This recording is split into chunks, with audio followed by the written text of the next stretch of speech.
The study of 4 donkeys found buried under the houses of Canaanite merchants in the ancient city of Gath is giving archaeologists new clues about early international trade between ancient Egypt, Canaan and Mesopotamia 5,000 years ago.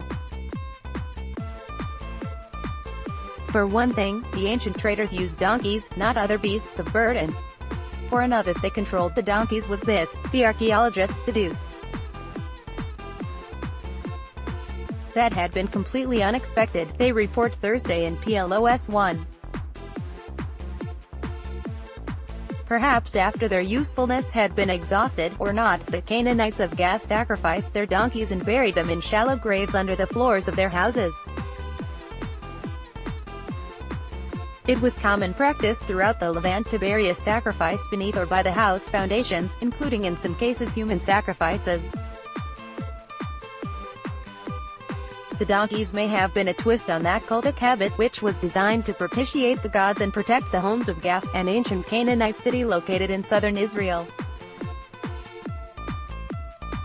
It is quite astounding that someone would live in a house where a donkey was buried in a shallow pit underneath. It probably stunk to high hell, but antiquity stunk apparently, jokes Aaron Mayer, an archaeologist from Bar Ilan University who leads the dig at the site known today as Tel Es Safi, which was Gath. The fact that the donkeys, dated to around 2700 BCE, were chosen to invoke the protection of the gods for the traders living in Gath is a sign of the animals' importance in their daily lives, Mayer tells Haaretz. Horses, domesticated in Central Asia, only reached Canaan at the beginning of the 2nd millennium BCE, while camels, so often associated with biblical imagery, were introduced to the Levant much later, in the early Iron Age. The age of the finds was confirmed by carbon dating other organic material found in the same strait as the skeletons, the archaeologist says. So during the early Bronze Age, the donkey served as the most important beast of burden, to transport goods, and perhaps for people to ride, Mayer explains.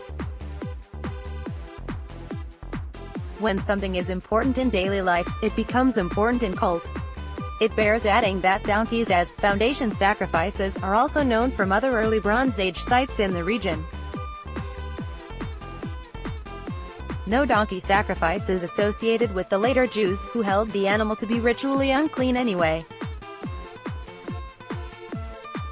Mysterious marks. The donkeys of Gath were uncovered a decade ago, but only over the last 3 years has an international team of archaeologists been able to closely study the finds, he said.